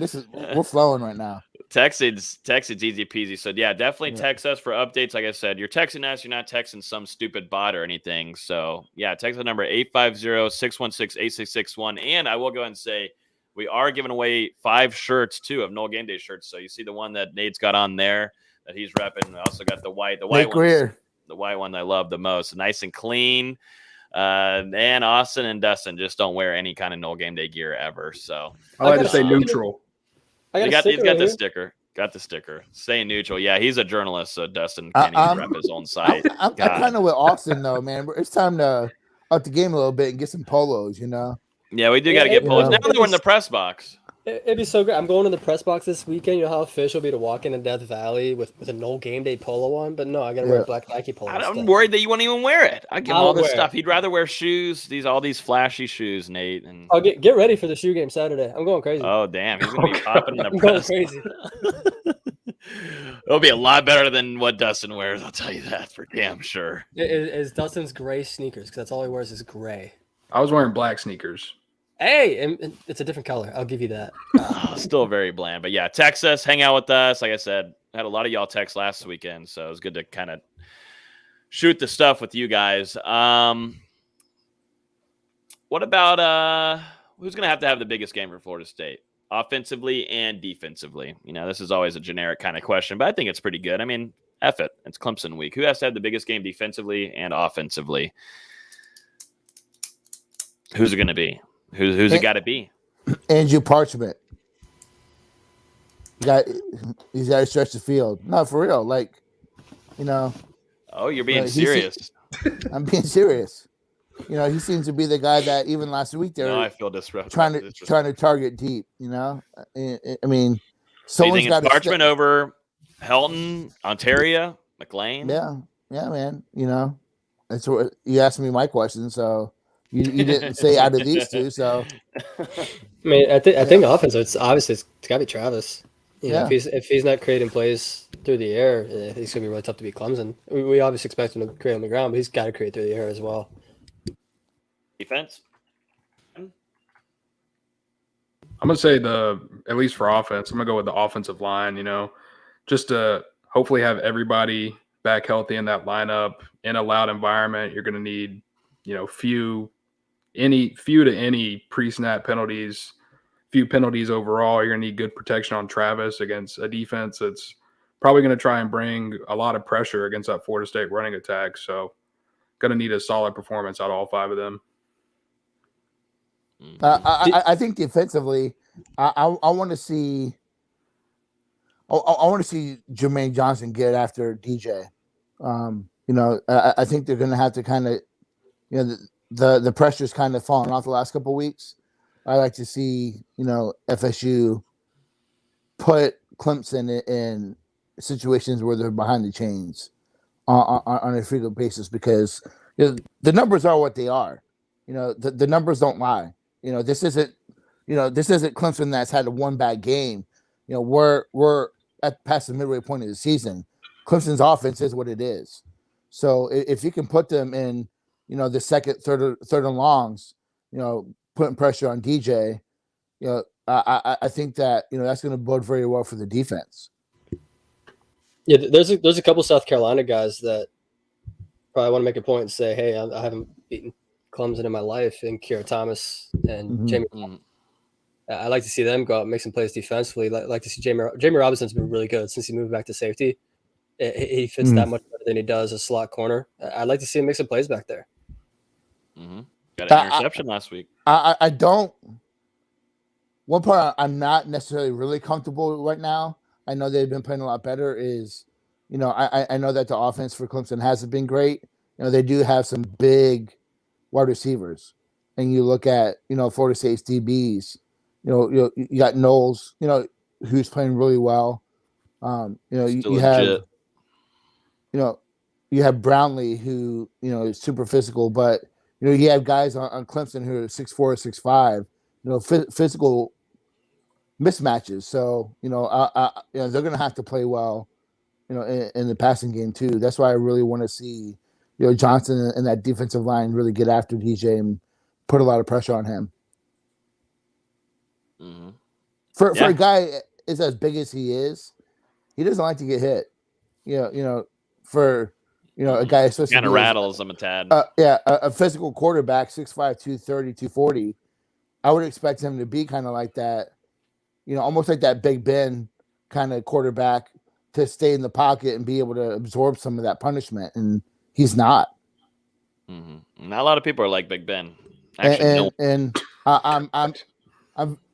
I don't wish any ill will on anyone, but it's good to see that Clemson has some negative play at quarterback finally. Yeah, no, finally. Yeah, no. Only took 7 years.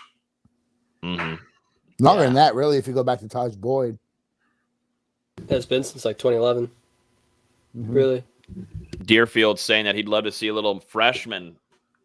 This would be a big time stage for him. But Malik McLean has had a great season so far, but he says he'd love to see Malik McLean ball out on Clemson. I think this is a pretty good matchup for Malik McLean. I mean, as the biggest wide receiver in the room, along with Portier, you're going to see a lot more number 11 than 88, but McLean has got about the same size as a true freshman coming in, and I think McLean might have a pretty decent game just because matchup that he's working with. We'll see. Interested to see. I think tight ends are going to be used a lot this upcoming weekend too. If things are working, keep an eye out. Keep an eye out on the 87 and 4. We'll see. I got this sneaky gut feeling that Keyshawn Helton is going to have a great game on Saturday. I don't know why. I don't know if you guys remember. This is the first time that Helton is going to play in Death Valley since that injury he suffered in, I think it was 2019, the season-ending knee injury. Yeah, it's good worth noting there. So he's looking maybe for some revenge there. Revenge in Death Valley. Before we move into score predictions, I also want to show some love to our friends over there at Hobbit. Just got done talking to them just a little bit ago today, and they're crazy, crazy busy.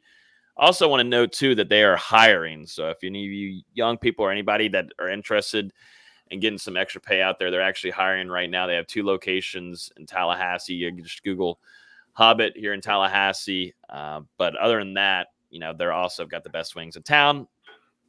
Bone-in wings are the best. I can't even say what boneless. I almost did. It almost came out. It almost came out of my mouth. The truth will set you free. No, it won't. The truth will set you free. No. If you eat boneless, then you'll look like Nate, and I don't know. A Greek god. Tell you what, I had some Hobbit after the game. After we covered the game on Saturday, man, it was perfect. Just sit back, have some wings, some fries, watch some football.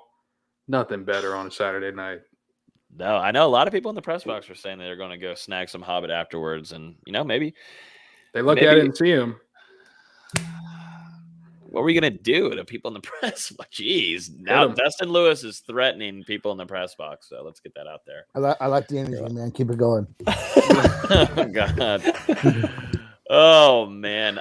But yeah, no, go show some love to Hobbit. We love them. Go help a local place here in town, too. Still some places struggling after COVID, so go show some love to them. Phenomenal. The flavors that you're going to get on wings are the best. Ask for extra wet, extra crispy if you like those kind of wings. Are the best. Carolina Gold. What flavor did you get, D-Lo? Carolina Gold? Carolina Gold and teriyaki, half and half. Oh, beautiful. How many did you get? 15. Okay, that's good enough. Teriyaki, dude. What's wrong with you, man? Half and half, bro. Let's do one more thing, and then we'll get into score predictions because we got to give some love to another sponsor before we get into score predictions. Anyone got a question in the chat that we can go over here, or anybody want to bring up something before heading into this score prediction? Anything been on y'all's mind? Anything y'all? Johnny's saying that Wyatt Rector is going to have a sneaky tight end / fullback touchdown this Saturday. That would be sneaky. That would be very sneaky if that were to happen. Deerfield Knowles saying that maybe the special teams will get going this upcoming weekend. And maybe I'll take Kerry Underwood. Yeah. The punting unit will look good. Hopefully not. Why do you say that? It's just that like there was something coming out of there. Mm-hmm. Here we go. There's a good question we get because these guys, I'm trying to like find something to be able to transition to score predictions. Kobe's saying quarterback next season. Who's it going to be? Too early to tell. Too early to tell. We still got 5 games left. Let's worry about that later. We got to get better questions here. Corey's not even a question, but saying Corey Renz with a kick return touchdown this upcoming weekend. Hell no. What'd you say? What? Hell no. Oh, man. Hemi's saying take the under. Yes, take the under. Anyone who bets the over is a fool. They would say Colson saying D lineman gets an interception. Who would it be, gentlemen? Who would get the interception? Keir Thomas. Keir. He's almost had 2. Robert Cooper, baby. Okay, Cooper? that'd be a sight. Oh yeah, big Cooper takes it to the crib. Big boy touchdown. Cooper. What do you say, BZ? I said Kushnick just because he's so athletic, comes off the edge. I got to see more PT for Cushing in order for me to say that. So if Cooper picked it off at the 50, how long would it take him to get to the end zone? What do we think he runs? A 5.4 40? 5.4? That's nice. I feel like he's fairly athletic for his size. He's gotten faster. He ran. It would probably take him like 8 seconds. 7 to 8 seconds. 7, 8. From the 50? No, because you have to give him on. He has to get the interception. He has to gather himself, find which way to run, and then run. It's not like he's a natural runner. He's got to look which way he's running.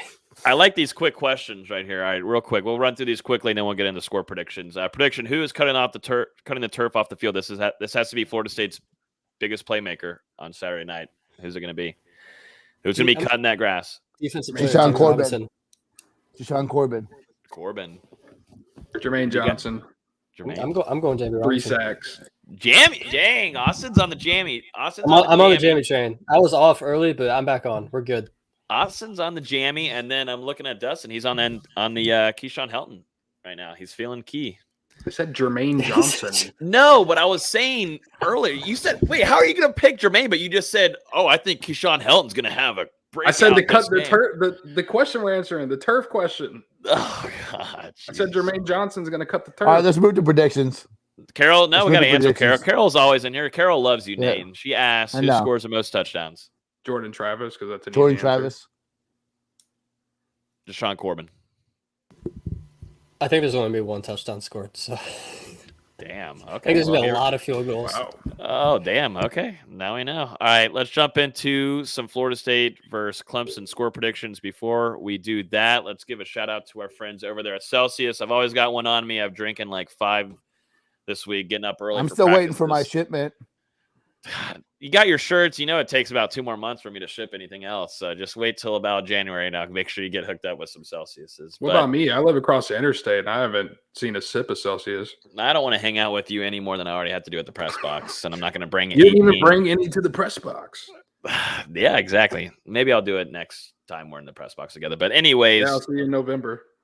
Yeah, exactly. Next time we'll do that. Dustin, let's show some love to our friends over there. Celsius, best energy drinks. Actually, really good. I had one before going to the gym on Tuesday morning. Oh my God. Best lift I had, Nate. I mean, my legs are looking good. I can't lie. My legs are getting bigger. I'm getting close. Fullback. Played it in high school. Tight end, fullback. Yeah, and then you flag tore your football. ACL. And then I turned flag football. Pom. Yeah. No, but Pop guys, Warner?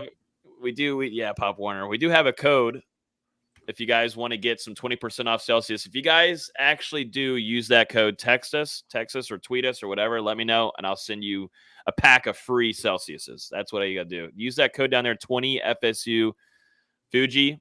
There's actually a link in the YouTube description down below. It will take you to an Amazon link, but that will be able to actually set you up and will cut off 20% of your order there. And tool supplies last with 7 essential vitamins in there, 0 sugar, made with premium ingredients. It helps you have some better energy throughout the day, and it doesn't make you crash. I can guarantee you that it does not make you crash. We've had a lot of people since announcing the sponsorship be able to back that up, and they love Celsiuses too. I preferably like the sparkling ones, but they also have some flat ones for you flat people out there. So, but right now, 20% off. Use that code. Whoa. You flat people out there, we're taking shots? VZ? Yeah. I know I'm not flat. How did I know you were going to call me flat? Like, well, I mean, I'm looking everywhere else. Who else am I going to call flat? You're the one that's 5'7". You're the flattest. 5'7"? What are you talking about? That was a terrible picture. That was an awful picture. Whoever took it, and I didn't know where that was just a tough night. That was a tough night. So I wasn't, that was hey, I thought it was a great night. No, I'm sure you like loved 2 it a.m. all. Yeah, until you had to take me home. Yeah, you had to take me home. Exactly. All right, let's get to it, gentlemen. Score predictions. Florida State's taking on Clemson at 3:30. You've already heard enough of it. We're here, gentlemen. We've made it. I don't think any of us would have predicted it, us to kind of have this feeling before going into Clemson week. But right now, I think there's some optimism. Who wants to go first? Nate's got his notes here. He's got his sermon. I'm going last. Whoa. Nate's going last. That actually gives me time to go ahead and do the tweet here to get some more viewers on here because we always need more viewers, mainly for our sponsors. Dustin, I'll let you go first. I feel like you never go first. Dang, yeah. D-Lou's going tough. first. It's tough, man. Wow. I remember when we were talking about this game in August or maybe even over the offseason, I don't think any of us were really giving Florida State much of a chance. I think we all expected a lot more out of Clemson than what they've shown this season. And I know they've been hit by injuries, but at the same time, they just haven't performed on the football field. And like I said it earlier, in my opinion, these are two teams that are really going in opposite directions. I think Florida State, they found their confidence. They've won a big game on the road, and now it's time to see if they can do it again. I really do believe the offense, it's not going to be as successful as it was against North Carolina, but they're going to be able to do enough on the ground to make a couple plays through the air. And I'm going to go Florida State 24, Clemson 21, upset in Death Valley. You're snapping a 31-game winning streak in Death Valley, and Florida State is going to be 4-4 after this game. Whoa. Damn. Shit. D-Lou dropping it down. You feel confident about that? 100%. Isn't it crazy? Well, like if you would have said that 2 months ago, 3 weeks ago, 4 weeks ago, people would have been like, "Are you stupid? Like, you need to be committed." What? Well, we would ask, "Are you on drugs?" But we know the answer. Anyways, let's move on to the next one. Logan, go ahead. Dang, VZ and Nate want to end her off. I like that. Hey, well, I'm all about it. Like I said, I think I talked to you guys. I don't know if it was on the Mark Rogers show last week or this week. I don't know. I talked to somebody about it. I don't know. Maybe talked to myself about it. But talked about, I wanted to see how practices were this week. I wanted to know, you can have that energy and all that kind of hula crap and such. And hyping each other up, but our guys going to be dialed in and really trying to get the scheme down, because that's going to be the biggest thing, playing smart this weekend. We talked about it all tonight, playing smart, understanding your assignment, because that's going to be a hostile environment. It's going to be extremely loud. You're going to be going off of signals. You're not going to be able to chirp to somebody near you. I mean, it's just all going to have to come off of signals. And I thought overall these were the best 2 practices. I know Norvell talked about, last week's on Tuesdays being a really good practice and the best that he's ever had at FSU. But I feel like if he could say it, I don't think he wants to be really vocal about it. He would say that these were the best 2 practices that Florida State's had, just from just being there the last 2 days. And like I said, I like the chippiness. I like the energy. I like the guys being competitive. And the penalties is a big thing, that being dropped down to now 3 from last week in the game that you could have just fooled around if you wanted to, but that wasn't the case. Guys holding each other accountable. Things are starting to click in the right direction. Right now, Clemson's defense just can't be. Clemson's defense with that defensive line that's kind of weak right now, and tons of starters that are not going to be playing, and Clemson's leading rusher not being there.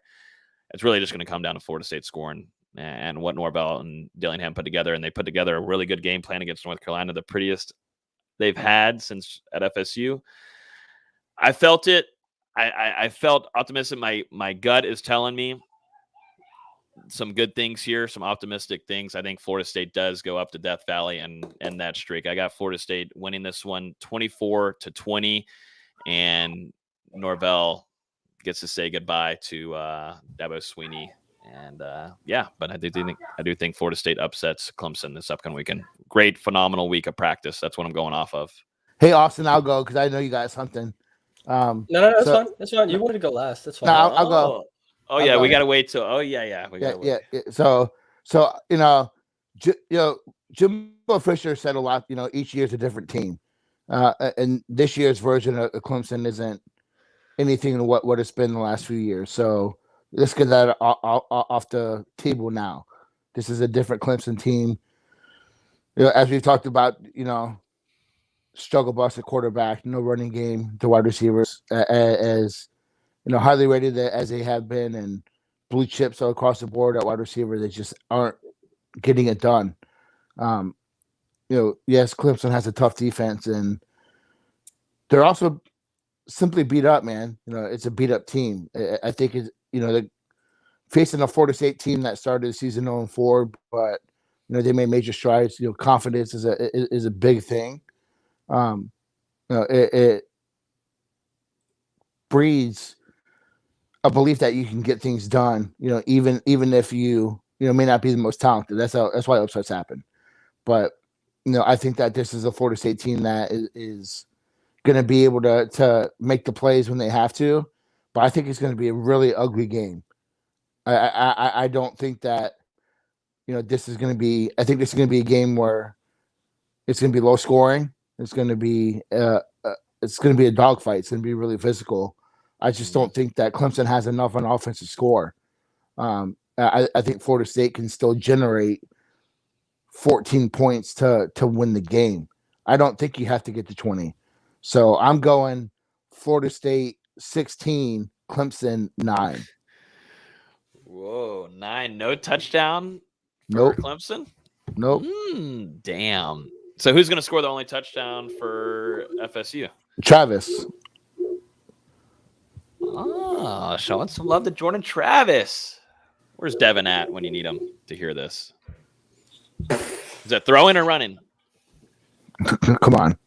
Damn, I thought we could get to a throwing one at least.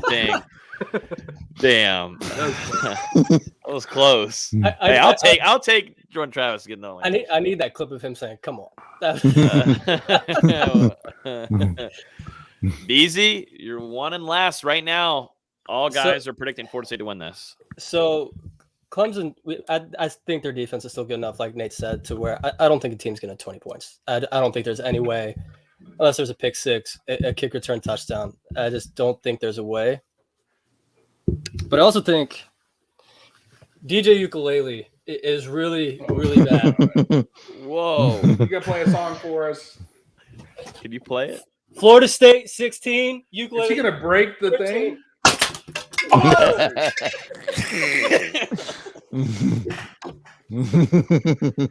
That's not what I. What is that? Is that your mic? Did you break your mic? No, Mike's fine. Wait a second. Death Wait to a the second. ukulele. Death Hold to on. the We got to see the ukulele. What? What just happened? Oh my god. He's ukulele getting smashed this weekend. Oh my 4 god. sacks. 4 sacks. Oh, BDE, baby. BDE. oh my I like it. gosh. Wow. Holy cow, man. Jesus. I wasn't at all expecting that. I thought maybe like a sign, a picture of Dabo. I Like, thought you were gonna Austin. play it one time, maybe. Like, Austin, oh, Austin Corso. Austin Corso. yeah. have Now you- we I know gotta- the. have you had that and planned on breaking it, or did you get that just for the show? I got it just for this. It was $10. Okay. but it was on it. It's like he had it since he was a little kid. Grandma gave it to him. Holy cow. Can you give us a score pick? I just got completely. Oh yeah, I like, forgot about it. Florida State 16, ukulele 13. Okay. Damn. Ukulele 13.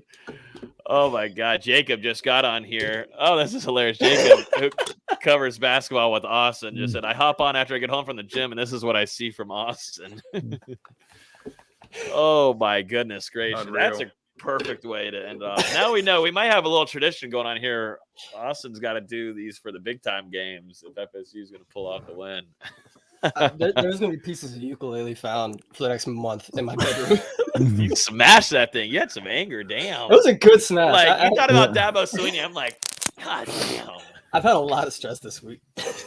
Oh, man. I was not kidding about that root canal this And morning. look at this. Like Carol said, Austin, you're finally with us, man. So I look feel at that. it's more of I feel Clemson's just absolutely awful. That's really what it is. Yeah. Well, everybody listening, ladies and gentlemen, definitely appreciate everyone for hopping on here. I think this was definitely, I love this podcast too. I didn't feel like 2 hours, but Jacquez Patrick, also a great interview with him. Enjoyed having him on, giving us some insight on what he's doing, and gave us some great talk about Florida State, the current team there, and the running back room, and also gave Florida State winning this game too, pretty big too. 28-17, if I remember correctly. So, yeah, great podcast. As always, you can listen to this show on iTunes, Google Play, Spotify, YouTube. If you want to see Austin break more things in his closet, then All right. This is not absolutely. funny because someone literally texted me at the beginning of the podcast saying, "Why are you in your closet?" That's Yeah, why well, I turned mean, my I'm camera. not the only one. It So, looks yeah, if tight you- in there, man. It's not my closet. Okay, well, that's all right. You're gonna have to just say you're in the closet. All right, No. just say you're in there.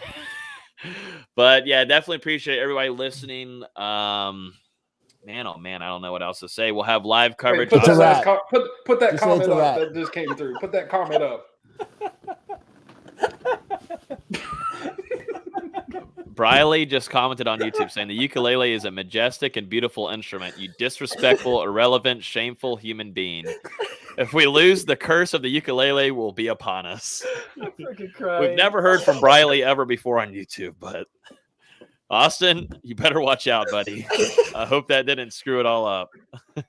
But everybody, thank you so much for listening. Enjoy the game this weekend. We'll have live coverage for everything imaginable this upcoming weekend. So thanks everybody for following. We'll see you after the game on Saturday for our instant reaction. Everybody have a great weekend. Peace. Go Steelers. Go Knowles.